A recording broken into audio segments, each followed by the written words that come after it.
Bom dia, boa tarde, boa noite para vocês. Sejam bem-vindos ao canal Paloma Orquiluca Pro Kit. Dica de cultivo para híbridos e também para espécies. Desejo sucesso no cultivo de todos vocês, tá? Que Deus abençoe a todos também. Espero que também estejam bem. Hoje a gente vai falar um pouquinho sobre a morfologia dessa lindeza aqui, que é uma Cattleya intermédia cerúlea comprada no mês orquídea. Só vou conseguir mesmo ver aqui, ó, o nome que eu tive que escrever de lápis, porque o que estava escrito aqui de caneta acabou apagando sem querer. Então eu vou falar um pouquinho sobre ela, tá? Espero ajudar. Atualmente eu faço postagem toda segunda-feira, 6h30 da manhã, e outros dias da semana também, e final de semana. Ela tem um cheiro adocicado, que é mais intenso na parte da manhã. Ela tem porte mediano, às vezes ela também pode ter um porte menor, tá? Tem essa variação também. Ela é muito conhecida por seu formato, né, e as tonalidades que ela possui. Ela possui um trilabelo, tá? E sua haste floral, ela pode ter mais ou menos de 3 a 7 flores, tá? Ela é racemosa, sua inflorescência. Os seus pseudobulbos são cilíndricos, mas um pouco finos, tá? As raízes não são tão finas. Vocês podem estar percebendo até aqui, ó.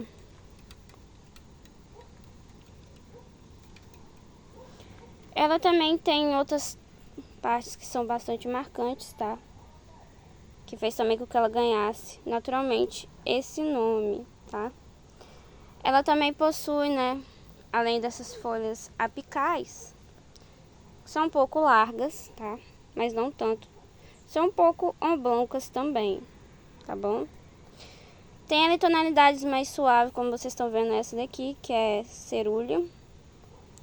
Tanto nas bordas aqui do labelo e tanto nas laterais das pétalas, tá? Às vezes as pétalas podem ser da mesma forma e largura que o labelo, tá?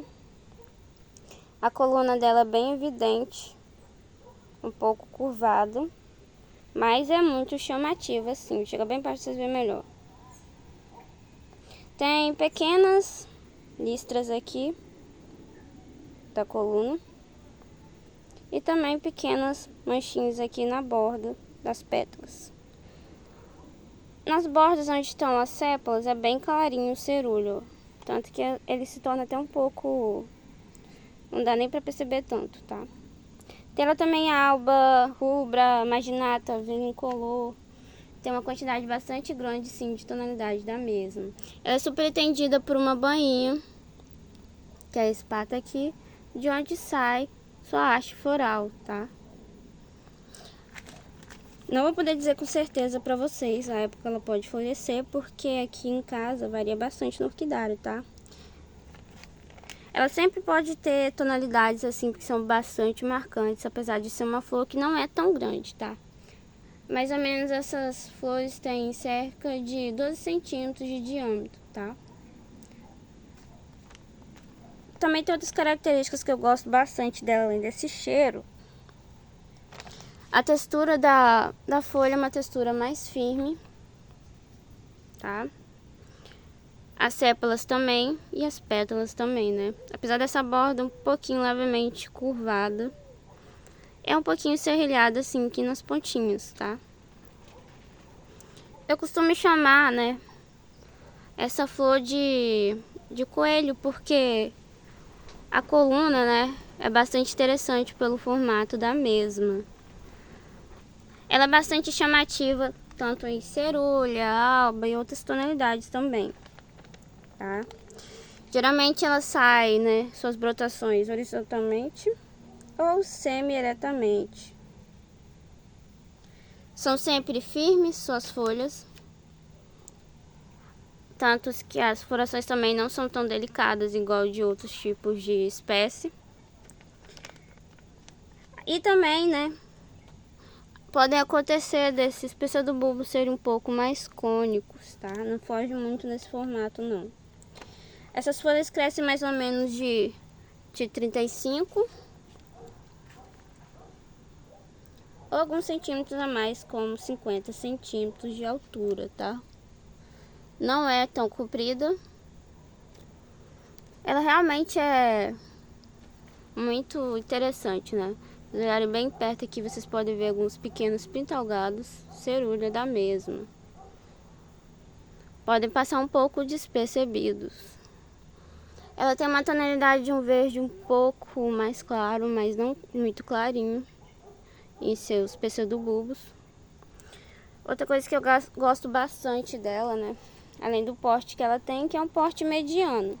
Varia bastante, tá? Às vezes vocês podem encontrar ela um porte um pouco menor também. Ela não demora muito a florescer, tá? É claro que bem adubada, bem adaptada e bem cultivada. Ela pode florescer um pouco antes sim, tá? Podem estar vendo aqui pseudobulbos que são antigos. Ela já floresceu. Ela costuma florescer precocemente também. Para você que gosta de floração diferenciada de formato, ela é uma ótima escolha. A variação de tonalidade dela é muito grande.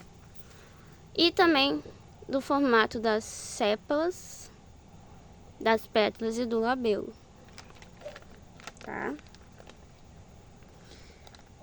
Outras coisas que eu também posso dizer sobre ela, né? Que vocês também encontram em tonalidades rubras, tá?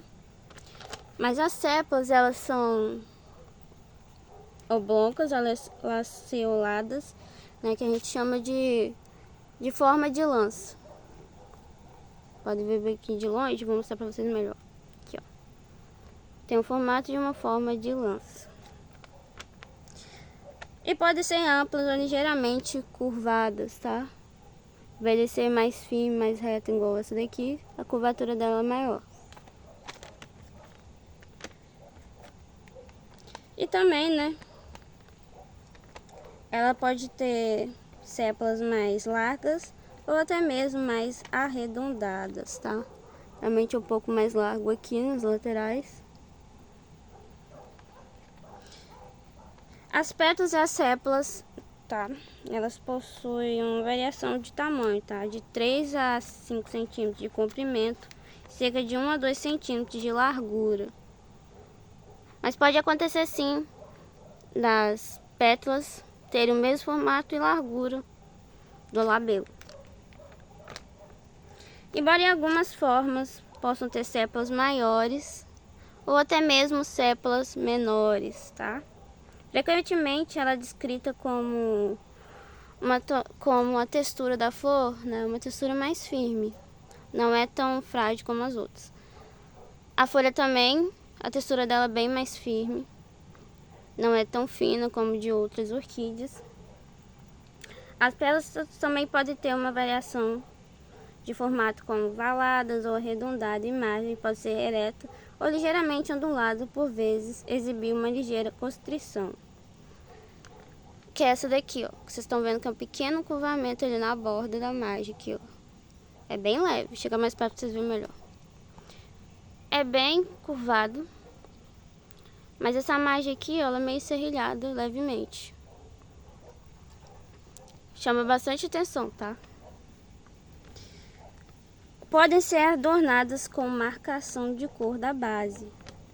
Pode ter uma orla ao redor do tubo, do labelo aqui, que é uma tonalidade diferenciada. Igual essa daqui tem umas pequenas estrias aqui do labelo, até chegando na coluna, que também é uma coluna que é um pouco mais curvada, mas é bastante chamativa, tá? Tem pequenas listras aqui, bem suave, nas pétalas. As bordas das sépalas também, ó. Tem um leve pintalgado, bem levezinho.